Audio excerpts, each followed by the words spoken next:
जय माता दी। आज शीतला अष्टमी पर आइए सुनते हैं गणगौर की यह कहानी।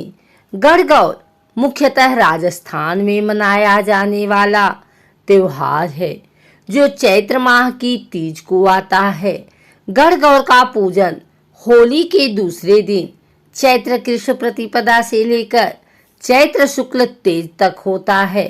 गणगौर के पूजन में लड़कियां और नवविवाहित महिलाएं अपने अखंड सौभाग्य और ससुराल या पीहर की खुशी की कामना करती हैं। पूजन के साथ गणगौर की कथा सुनी जाती है। गणगौर की कथा सुनने वाले पर गणगौर की कृपा बनी रहती है। गणगौर की कहानी। गणगौर के दिन पूजन करने के पश्चात हाथ में गेहूं के दाने लेकर सुनते हैं। गणगौर को अपनी सुविधानुसार 5 या 7 कहानी सुन सकते हैं। इस दिन गणगौर की कहानी सुनने के साथ विनायक जी और लपसी तपसी की कहानियां भी सुनी जाती हैं। आइए सुनते हैं गणगौर की कहानी। एक बार राजा ने जौ और चने बोए और माली ने अपने घर में दूब बोई। राजा के जौ चने बढ़ते गए और माली की दूब घटती गई। एक दिन माली ने सोचा कि क्या बात है, राजा के जौ चने तो बढ़ते जा रहे हैं और मेरी दूब क्यों घटती जा रही है। एक दिन माली छुपकर बैठ गया और देखने लगा कि क्या कारण है। तब माली ने देखा कि कुंवारी लड़कियां आई और दूब तोड़ कर ले गए। तब माली उनके कपड़े छीनने लगा और पूछने लगा कि तुम दूब क्यों ले जा रही हो। लड़कियां बोली, हम 16 दिन गणगौर पूजते हैं, इसलिए पूजा के लिए दूब ले जा रहे हैं, सो हमारे कपड़े दे दो। 16 दिन बाद गणगौर विदा होंगी, जिस दिन हम तुम्हें लपसी हलवा घेवर मिठाई याद ला कर देंगे। फिर उसने सबके कपड़े वापस दे दिए। जब 16 दिन पूरे हुए तब लड़कियों ने लापसी हलवा आदि सामग्री मालन को लाकर दी। बाहर से मालन का बेटा आया और बोला, माँ मुझे बहुत भूख लगी है। मालन बोली कि बेटा आज तो लड़कियां बहुत सारा धन दे कर गई हैं, रसोई में रखा है। बेटे से रसोई खुली नहीं। तब माँ ने आकर चिंटी अंगुली से छींटा दिया तो रसोई खुल गई। अंदर देखा तो गणगौर बैठे थे। ईश्वर जी ने बहुत सुंदर वस्त्र पहने हुए थे और गौरा माता मांग सवार रही थी। रसोई में ईंधन के भंडार भरे पड़े थे। माली मालन और उनके बेटे को ईश्वर गणगौर जी के सुंदर दर्शन हुए। हे गणगौर माता, जिस प्रकार माली के परिवार को दर्शन दिया उसी प्रकार सबको दर्शन देना। ईश्वर जी जैसा भांग और गौरा जैसा सुहाग सबको देना। गणगौर की कहानी कहता न, सुनता न और सारे परिवार को देना। आइए सुनते हैं गणगौर की यह कहानी। एक बार भगवान शिव व पार्वती जी कैलाश पर्वत से सृष्टि का भ्रमण करने के लिए निकले थे। सबसे पहले उनको एक गाय मिली जो बहुत ही तड़प रही थी, क्योंकि उसको बच्चा होने वाला था। तो माता पार्वती को बहुत घबराहट हुई। उन्होंने भगवान से कहा कि मेरे तो आप गांठ बांध दो, मैं ऐसे दुख देख नहीं सकती। तब भगवान बोले, अभी तो बहुत कुछ देखना है। तब दोनों आगे चले तो हथिनी परेशान हो रही थी। फिर आगे चलने पर देखा कि राजा के रजवाड़े से उल्टे निशान हो रहे थे।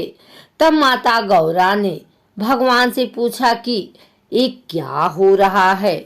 तब भगवान ने कहा कि राजा की रानी भी गर्भवती है और उसे प्रसव पीड़ा है। तब गौरा जी ने जबरदस्ती भगवान के मना करने पर भी गांठ लगवा ली और कहने लगी कि मुझे कभी भी बच्चा नहीं चाहिए। तब आगे और सैर करने लगे तब वापस आते समय क्या देखते हैं कि राजा के यहाँ शहनाई बाजे बज रहे हैं और खुशियां मनाई जा रही हैं। रानी बहुत खुश है। तब गौरा जी बोली, जब रानी ही बहुत खुश है तो मुझे बेटा होवे तो मैं कितनी खुश हूँ। आप मेरी गांठ कृपा करके खोल दें। तब भगवान ने मना कर दिया और आगे चले तो हथनी भी अपने बच्चे को प्यार से चाट रही थी और गाय भी बहुत खुश नजर आ रही थी। तब गौरा ने भगवान से बहुत जिद की। फिर वे घूमते घूमते कैलाश पर्वत पर पहुंचे। कुछ दिन बाद गणगौर का दिन आया और ते माता गौरा गणगौर की पूजा करने वही अपने सुहाग को अमर रखने के लिए आए। तब उन्होंने सारा सुहाग पहले पहुंचने वाली औरतों को बांट दिया। तब भगवान बोले कि तुम्हारी पुजारनी ब्राह्मणी व बनियानियां तो धीरे धीरे सज धज कर अब आएंगी और तुमने सारा सुहाग पहले ही बांट दिया। तब उनके आने पर गौरा जी ने नैनों में से सुरमा निकाला, मांग में से सिंदूर निकाला, टीकी में से रोली निकाली और चिटली अंगुली से अमर सुहागिन होने के छींटे दिए और अमर सुहाग को बांटा। हे भगवान, गणगौर माता की कहानी कहने वाले को, सुनने वाले को, हुंकारे भरने वाले को, सभी को ईश्वर गणगौर की कृपा प्राप्त हो और सभी को अमर सुहागन रखें। आइए सुनते हैं गणगौर की एक और कहानी। एक बार ईश्वर जी 16 दिन गणगौर के हुए तो सब ससुराल गौरा जी को लेने पहुंचे। वहां उनकी माँ ने जितना भी खाना बनाया वो सब खाना ईश्वर जी ने गौरा की परीक्षा लेने के लिए जिम गए। तब माता गणगौर को भूख लगी और वे कहने लगी कि माँ, घर में जो भी खाने को है वे ही मुझे दे दो। तब देखा तो बहुएं की दी पिंडी व जल का लोटा मिला तो गौरा जी ने वही खा लिया और पानी पी लिया। तब ईश्वर विदाई के लिए जल्दी करने लगे। जब वे ससुराल से विदा हो लिए तब उन्हें रात को जंगल में विश्राम करना पड़ा। माता गौरा को भूख के कारण गहरी नींद आ गई। तब ईश्वर जी ने उनके पेट में देखा तो बहुओं की पिंडी व जल का लोटा झूल रहा था। भगवान ईश्वर जी ने बाद में गौरा जी से पूछा कि आज तुमने क्या क्या खाया। तब माता जी बोली, आपने खाया वही मैंने खाया। तब भगवान बोले कि तुम झूठ बोलती हो, तुम्हारे पेट में तो बथुए की पिंडी व जल का लोटा झूल रहा है। तब गौरा जी को क्रोध हुआ और वे बोली कि आज तो आपने औरत जात के पेट में ढकनी खोली है, आइंदा कभी भी मत खोलना। जवाई को खिला दें और बेटी को कुछ भी नहीं। आपने तो मेरी माँ की परीक्षा ले ही ली थी। इसी प्रकार दोनों कैलाश पर्वत पर पहुँचे।